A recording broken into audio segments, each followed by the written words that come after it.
Philosophy can be described as the study of the fundamental nature of knowledge, reality, and existence, especially when considered as an academic discipline, or the study of the theoretical basis of a particular branch of knowledge or experience, the human experience, the one we all take part in from contraception to death, and even beyond still, affecting the life of others all around, even after you've taken your last breath. Maybe this is why philosophy is so commonly integrated in our day-to-day life. Can you think of a day when you haven't heard, said, thought, or read a common quote? Perhaps one that's motivating, inspiring, or tells you something about life. Humans learn by experience, and life is such an unpredictable thing. The outcome of this human experience is limitless. Philosophy tells us what to make of these life experiences. It connects us by reminding us of what the lessons to be learned are when we're going through shit we don't understand. There's a lot of it. Shit. There's daily shit, like not being able to find socks or your keys when you're already running late, or missing your alarms on a day when you need to be very productive.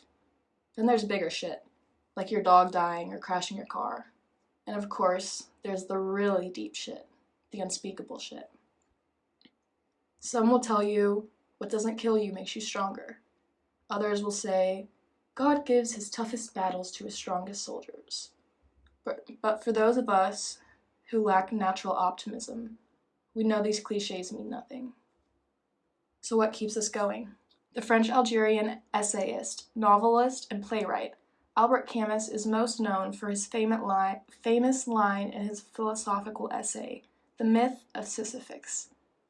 The quote is French, but in English it says, "There is but one truly serious philosophical problem, and that is suicide."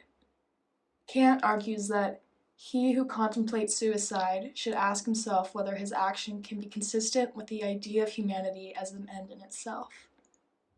His theory focuses on an act only, not on its outcomes and consequences, and claims that one is ethically required to consider whether one would be willing to universalize the act, or to claim everyone should behave that way. Kant argues that choosing to commit suicide entails considering oneself as a means to an end, which goes against his religious beliefs. Kant maintains the theory that man is God's property, and hence has no right to dispose of his own life. If you're like me, you're not too sure who God is, or what comes next. Luckily, he also offers some secular reasons for why suicide is immoral and wrong. Kant states, "Man can only dispose of things. Beasts are things in this sense, but man is not a thing, not a beast. If he disposes of himself, he treats his value as that of a beast. He who so behaves, who has no respect for human behavior, makes a thing of himself."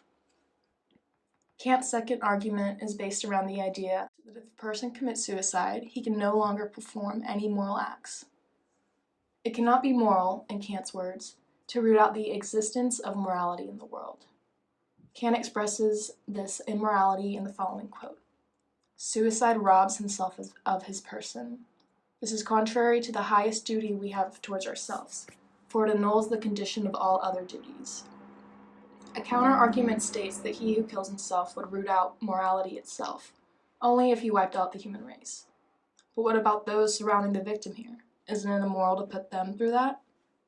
Unfortunately, Kant did not have access to Hume's essay on suicide, which takes a broader and more in-depth perception about suicide and the immorality of the human soul. I think Hume explains it best as to why it's religiously wrong to end your life, when he states, "It is a kind of blasphemy to imagine that any created being can disturb the order of the world." But as a spiritual or agnostic person, I find a deeper meaning in this quote, a meaning deeper than a God in itself. Sometimes things happen for reasons we know, and sometimes it's just the luck of the draw. But nonetheless, it happened, for a reason. Things you'll never forget, and the things you wish you couldn't remember. They all happened for a reason. And if that isn't enough, here's some more reasons to stay. Stay for the happy moments, the one you plan and the ones you don't see coming. Stay for every morning when you first feel the sun, or for the mornings when you get to go back to sleep. Stay for the hours you'll get to spend doing whatever you want. The hours spent with friends or family, or the hours you'll spend meeting new people.